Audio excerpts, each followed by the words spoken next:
Тип жана шам чырагы 21 бөлүм. Өздөрү билбеген жолдор менен жетелейм. Ышая 42:16. Тип, мен сага бир нерсе айтайын дедим эле. Бияка кире кетесиңби, деди Минтур мырза. Өтүп бара жаткан Типти көрүп кабинетинин ачык турган терезесинен. Тип оор себетин подъездге калтырып ичкери кирди. Ал бүгүн Браун мырзанын үйүндө иштеп жаткан. Бул эмгеги үчүн ал көптөн бери эңсеп жүргөн латын тили боюнча сөздүк жана грамматика китебин алмак. Мен аябай шашып жаттым эле, Минтур мырза, деди ал кирип келип эле. Эч нерсе эмес, мен сени көпкө деле кармабайм. Азыр сабагыңар деле бүтүп калды. Эми эмне кылайын деген оюң бар, ошону билейин дегем. Мен каникул учурунда кайсыл жерден болбосун бир жумуш таап иштесемби дегем. Сен окууңду мындан ары улантасыңбы? Мен атаң ооруп жаткандан улам, апаңа жардам бериш үчүн жумуш издейсиң го деп ойлоп жаткам. Мен Турн мырзанын эми сен иштешиң керек дегенди айткысы келгенин ал айныбай түшүндү. Тип уялып кетти. Мен апама жардам бериш үчүн эмне кылышты билбейм, деди Тип.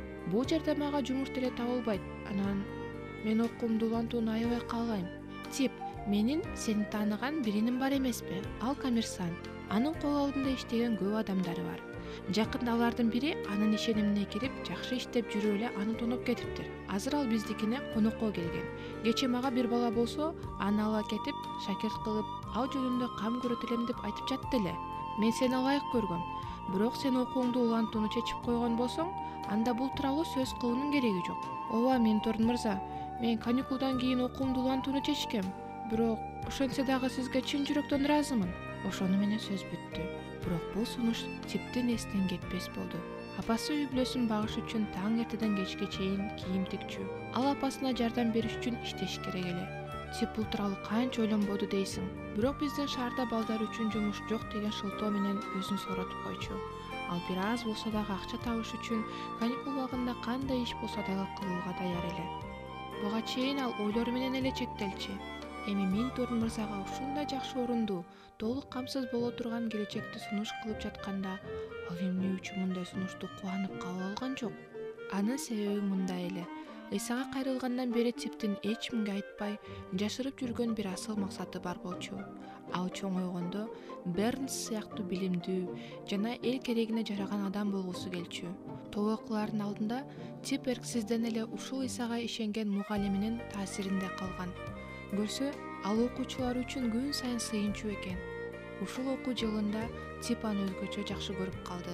Типтин тар жолдогу кыйынчылыктарында анын ушул ынаак досу жардамын берип, аны көтөрүп, колдоп жүрчү. Анын жетекчилиги менен Тип сабагынан эле ийгиликтерге жетишпестен билим алууга болгон каалоосу да артты. Ал мугалим болууну самачу. Тип Бернс мырзадан жана пастордон алган жакшы нерселерин билими жок, көчөдө жүргөн балдар менен жан дили менен бөлүшүүгө даяр эле. Ушул кең майданда аны ушунчалык сонун иштер күтүп турган. Тип алдында чоң тоскоолдуктар болорун түшүнгөн. Бирок бул анын каалоосун ого өтөр күчөткөндүктөн ал мындан баш тарта алмак эмес. Ал кыйынчылыктардын алга чыксын, жаңы эле жеңгенден кийин мектепти таштоо акылсыздык болбойбу? Андан калса Бернс мырза дагы анын мындай чечимине нааразы болмок болуш керек. Кайра апасы жөнүндөгү ой келе калды. Үй бүлөсүн багыш үчүн апасы жалгыз иштеп жатат. Атасынын абалы күндөн күнгө начарлаган. Мария байкуш эбак эле мектепке барыш керек болсо дагы, үйдөгү түйшүктөн колу бошобогондуктан апасы аны мектепке жибербейт. Ушунун баарын көрүп туруп, апасына жардам бериш үчүн анын уулу эч нерсе кылгысы келбейт. Ал ушундай ойлордон бошонууга канча аракет кылса да, бул ойлор ага тынчтык бербей, анын эңсеген кыялына да төп келбей жатты. Браун айткан жумуштардын баарын бүтүрүп коюп, Тип үйүнө келди. Алардын үйү эми таптакыр башкача болуп калган. Мария үйдү таза, тыкаан кармачу. Ошентсе дагы алардын үйү жакыр жана эч кандай шарты жок эле. Кечке ойлонуп жүргөндүктөн үйдүн абалы Типке бүгүн өзгөчө көзгө урунду. Ал уун чыкпай үйдөгү иштерди бүтүрдү да, кечки тамакты ичкенден кийин өзүнүн бөлмөсүнө жөнөдү. Тип сабак өтөт деп Мария апасынын жанында кечке күтүп отурду. Тип бир сааттан кийин келди. Тип, деди ага апасы. Акчаң бар болсо, барып атаңа дары алып келип берчи. Эртең мененден бери анын жөтөлү басылбай жатат. Тип курткасын алып ышкырган бойдон сыртка чуркап кетти. Керектүү дарыны сатып алып, ал чуркаган бойдон Минтур мырзаныкына барды. Үйгө кирип дароо эле «Минтур мырза, сиздин эниңиз качан кетет?» деп сурап калды. «Эмки дүйшөмбүдө. Мен ойлонуп көрдүм. Эгер атам мага уруксат берсе, мен аны менен кетем. Мен ушундай деп чечтим. Башка эч нерсе дебестен Тип кайра сыртка чыгып кетти. Ушул кичинекей жүрөк бул чечимге келиш үчүн кандай кыйналганын Минтурн мырза эч билген жок. Бир нече күндөн кийин бардыгы даяр болду. Минтурн мырзанын иниси анын өзү сыяктуу эле жакшы киши экен. Ал Тип үчүн тим эле көп айлыкта сезилген айлык төлөөнү убада кылды жана ал азыр кийим сатып алыш үчүн алдын ала акча берди. Тип, келечегим кандай болот? Ушул бойдон окуумду уланта албай каламбы? Деп ошол күнү кечинде жыйында көңүл чөгүп отурду. Сыйынуулар, ырлар ага эч кандай таасир берген жок. Баары анын кулагынын сыртынан кетип жатты. Гольбрук мырза сөз сүйлөө үчүн турганда гана анын көңүлү бир аз ачылды. Ал «Мүрзөнүн оозундагы ташты ким четке жылдырып берет?» деген текстти тандап алыптыр.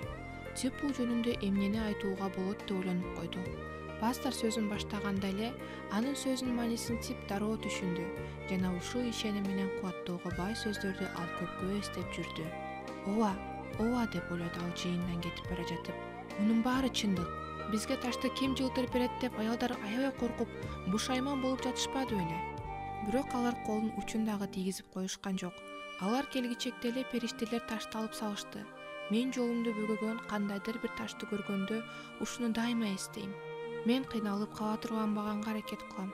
Ким билет, балким мен дагы таштардын жылдырылып калганын көрөрмүн.